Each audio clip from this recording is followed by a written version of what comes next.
So I'm doing my video today with my nightie. I hope you don't mind. Do you really mind? I hope not. Anyways, let me show you this my sexy nightie. Let me show you. Look at my sexy nightie. So today we are going to be talking about Africa.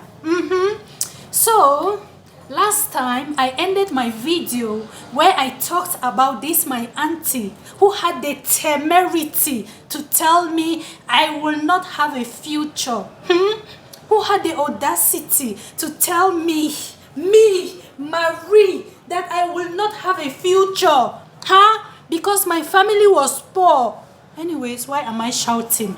Okay, so today we are going to talk about racism in Africa. Let me tell you something. If you give birth to a child over here, you will hear people saying, oh, you don't born a white man. You don't see Pekin, you Pekin a white man. Do you know what that means? Like, oh, she has given birth to a white man. Oh, if you see the child is a white man. Meaning, she has given birth to a fair-skinned baby. That automatically means the child is beautiful. Beautiful.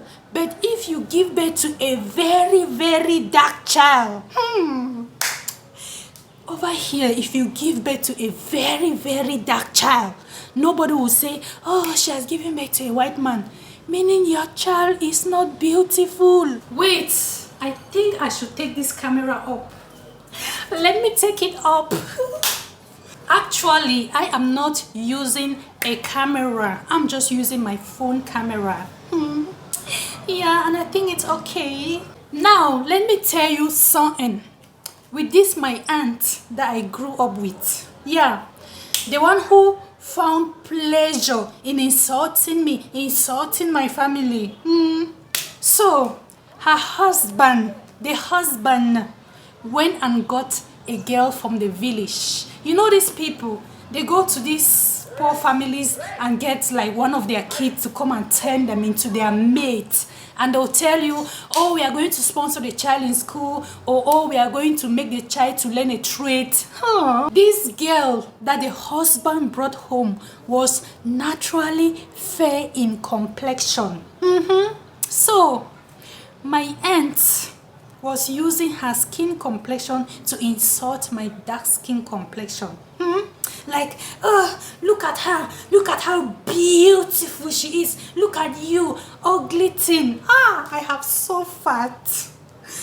So fat. She was treating her the same way she was treating me. We were treated like slaves, like nobody. Like we were not human beings. Just imagine staying with somebody for 4 years without seeing your own family, without going for holidays. Whenever my mother mentioned to her like, oh, send her over for holidays, this woman will get hysterical. She will beat me to the core. Like, oh my goodness. She will tell me how, oh, you will never have a future. If you go, you will end up in the streets. You will not have education. She thought she could speak over my life. Do you know something with all these religious extremists? Yeah, because she was this church kind of person. They were doing like evening devotions, praying every day, reading the Bible. I really can't comprehend how someone can be praying every day, reading the Bible every day, but yet you treat people as if they are not human beings. She thought she had the power to speak over my life. She knew I was never coming back. She knew that if this child go to her parents, she will not come back.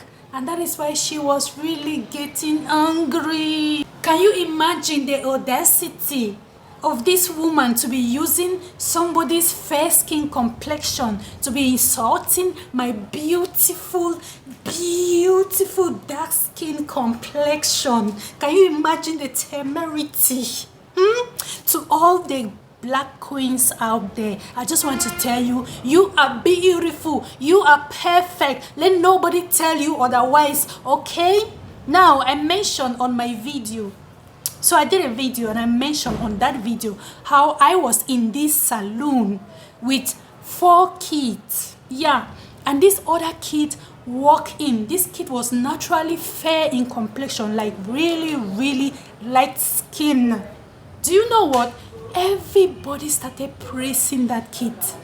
Everybody eulogized that kid, like, oh my God, oh, look at her skin complexion. One parent even said, oh, I wish my child's skin complexion was like this. Like, what the heck? And the child was sitting there. I mean, the outrageous way that these people were praising this kid, the other kid turned and they were looking at this kid, and you think that is okay? Come on, Africans, we can do better. But when you go over there, you complain, racism. Trust me, the proclivity for fair skin complexion in Africa is looming. You will see somebody, the kind of cream that a 30-year-old is supposed to be using, they will take it and they are using it on a 5-year-old, on a 2-year-old, on a 7-year-old, because they want the kid to be fair. Parents, please let kid be kid, okay? I can't understand how a kid will be having pigmentation on the face, cream pigmentation. You look at a child's fingers and toes, dark knuckles everywhere. Does that make sense? Use kid oil on kids. Don't carry body cream for a 50-year-old and you're using it on a kid because you want that kid to be fair. Please, stop it. Stop it. You know what? When I finally went back to my family, when my mama saw me, she cried. My mother cried. Oh God, look. Everybody was in dismay. They could not believe their eyes. I look so unkempt. I look so miserable. Oh God, please don't send your kid to live with any relative. Take care of your kids. If you are struggling, struggle with your kids. Get up, drink your gari. At least your kids will be comfortable. Your kids will be happy. Rather than sending your kid to a rich family and they'll go and treat that kid like a slave. Stay with your kid and manage. Okay, ladies and gentlemen, let me end the video here. So I'm going to put a link down there. So I did this video talking about my experience in school about pretty privilege. So if you haven't watched that video, I'm going to leave the link down there so that you can watch it, okay? Because I think that is the continuation of my story. So thank you for watching. Bye.